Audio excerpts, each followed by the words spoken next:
15 अप्रैल 1912 इतिहास की एक ऐसी रात जिसे भूल पाना नामुमकिन है।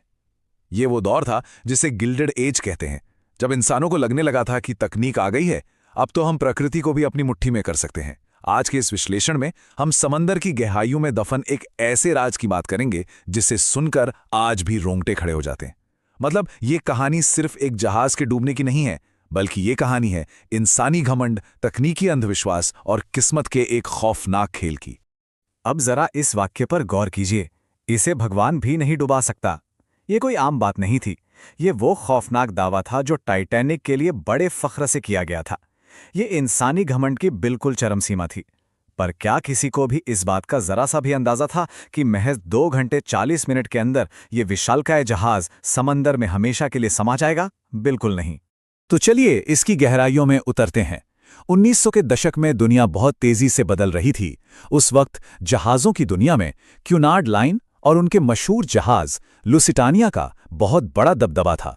इसी होड़ में अपनी श्रेष्ठता साबित करने के लिए व्हाइट स्टार लाइन कंपनी ने एक बहुत बड़ा फैसला किया, दुनिया का सबसे बड़ा और शानदार जहाज बनाने का। ये सिर्फ लोहे का ढांचा नहीं था, ये उस तेजी से बदलती दुनिया में इंसानी अहंकार का सबसे बड़ा प्रतीक था। 46,000 टन।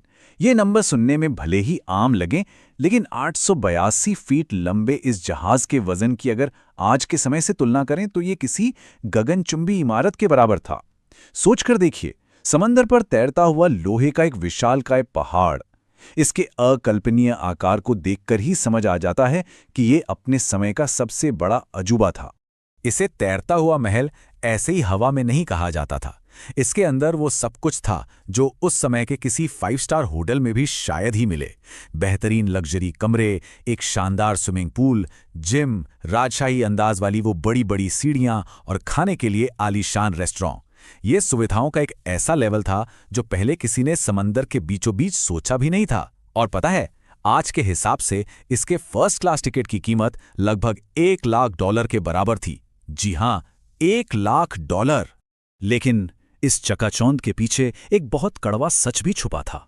ऊपरी डेक पर वो अमीर लोग थे जिनके लिए यह सफर किसी शानदार सपने जैसा था। वहीं एकदम निचले हिस्से में वो गरीब यात्री थे जो अमेरिका में एक नई जिंदगी की उम्मीद लिए अपनी सारी जमा पूंजी लगाकर सफर कर रहे थे। जहाज की ये बनावट, ये क्लास डिवाइड, यही वो चीज थी जो आगे चलकर तय करने वाली थी कि इस भयानक त्रासदी में सबसे बुरी तरह कौन फंसेगा। अब सबसे अहम बात समझते हैं। ये सब रातों रात अचानक नहीं हुआ। 10 अप्रैल को जब सफर शुरू हुआ तो हर तरफ खुशी का माहौल था। म्यूजिक बज रहा था, लोग जश्न मना रहे थे। लेकिन जैसे जैसे जहाज आगे बढ़ा, लगातार चेतावनियां मिल रही थीं कि आगे बर्फ के पहाड़ हैं, सावधान रहें। लेकिन हुआ क्या? जहाज के वायरलेस ऑपरेटर अमीर यात्रियों के पर्सनल मैसेज भेजने में इतने बिजी थे कि उन्होंने इन चेतावनियों को एकदम किनारे कर दिया।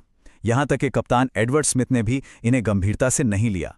और यही वो एक लापरवाही थी जिसकी बहुत भारी कीमत चुकानी पड़ी। आइए आगे बढ़ते हैं और देखते हैं कि ये पूरा घटनाक्रम कैसे बना। इस टाइमलाइन पर नजर डालिए। 10 अप्रैल को सफर शुरू हुआ। फिर आती है 14 अप्रैल की वो ठंडी शांत रात। आसमान में तारे चमक रहे थे। रात के 11:40 पर अचानक दूर एक विशाल आइसबर्ग नजर आता है। चीख गूंजती है, सामने बर्फ का पहाड़ है। जहाज को मोड़ने की पूरी कोशिश की गई, लेकिन 2:20 पर महज 2 घंटे 40 मिनट के उस खौफनाक अंतराल के बाद वो अजेय जहाज टूटकर समंदर में समा गया।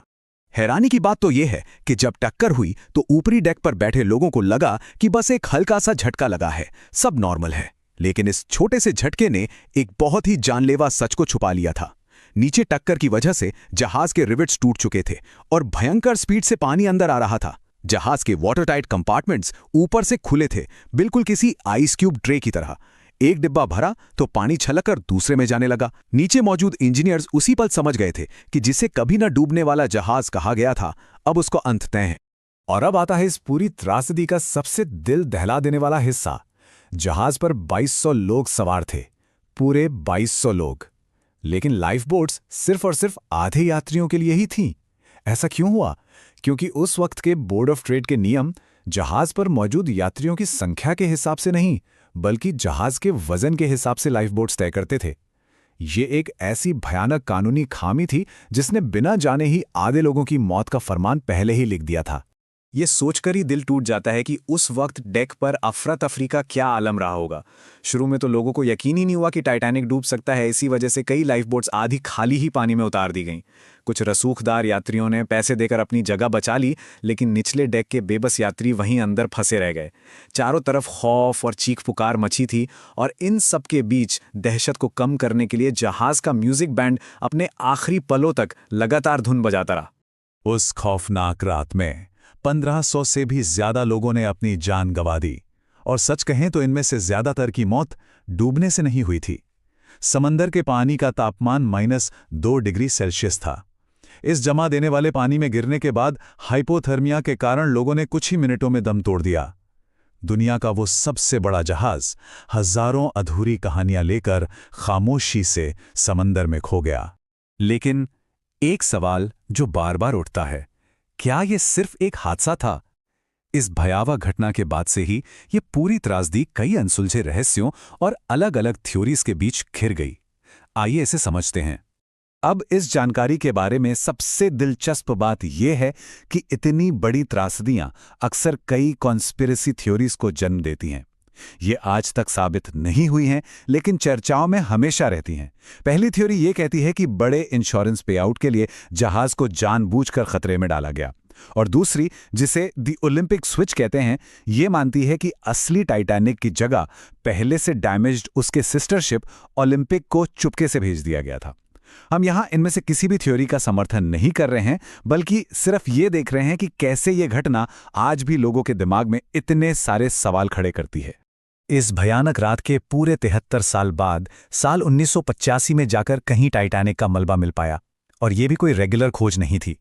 डॉक्टर रॉबर्ट बेलार्ड ने इसे अमेरिकी नौसेना के एक टॉप सीक्रेट मिशन के दौरान ढूंढा था, जो असल में खोई हुई परमाणु पनडुब्बियों को ढूंढने निकले थे।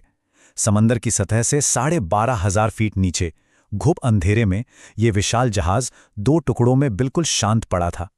तो टाइटैनिक की ये कहानी सिर्फ एक जहाज के डूबने तक सीमित नहीं है। ये इंसानी अहंकार, हमारे गलत फैसलों और किस्मत की एक बहुत बड़ी सीख है। ये हमें याद दिलाता है कि हम चाहे कितनी ही तरक्की कर लें, प्रकृति के आगे हम हमेशा कमजोर ही रहेंगे। आज भी वो मलबा समंदर के उस अंधेरे में खामोश पड़ा है।